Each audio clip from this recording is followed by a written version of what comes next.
For the last year, I have been growing and foraging 100% of my food. No grocery stores, no restaurants, not even a drink at a bar. Nature has been my garden, my pantry, and my pharmacy. I'm here in Orlando, Florida, and this abundant garden that I'm standing in right now, this was just a lawn like that when I started. I don't own any land, so to grow my food, I met people in my neighborhood and I turned their front yards into gardens and shared the bounty of food with them. And while I was here, I built a 100 square foot tiny house along with my friends to serve as my simple homestead and my base.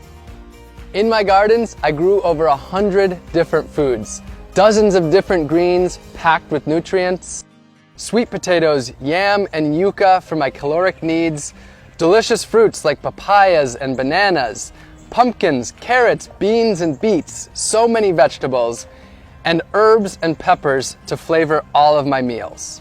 And I also raised bees so that I could have my own candy shop right in my yard. In addition to the huge bounty from my garden, I foraged over 200 different species from nature. I harvested my salt from the ocean simply by collecting it and boiling it down. I got my caffeine from the native Yaupon holly tree.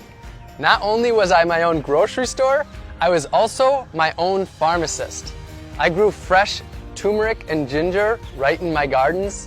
I harvested wild elderberries to make elderberry syrup to prevent cold and flu. I harvested reishi mushrooms and different medicinal teas, and also grew moringa, also known as the vitamin tree.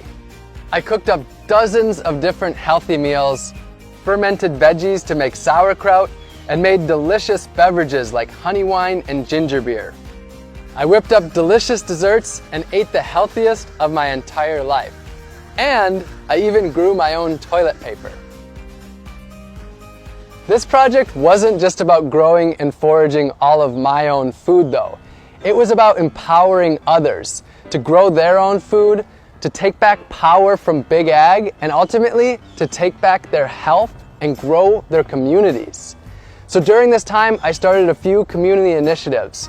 We built 15 gardens for the people, planted over 200 community fruit trees, and sent out over 5,000 free seed packs to help others grow their own organic, healthy food.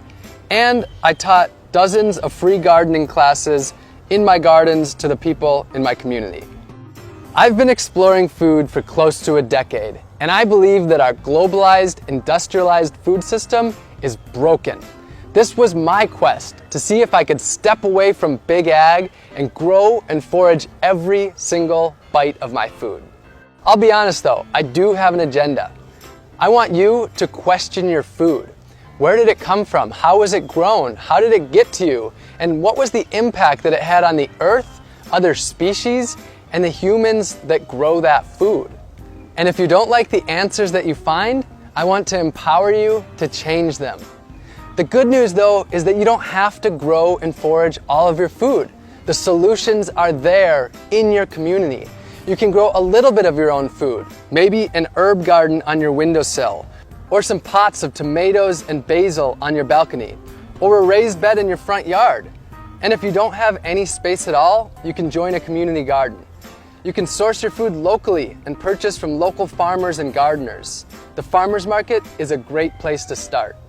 You can buy whole foods and cook more, rather than packaged processed foods that leave trash behind. And you can work with your community to make healthy foods for people in need.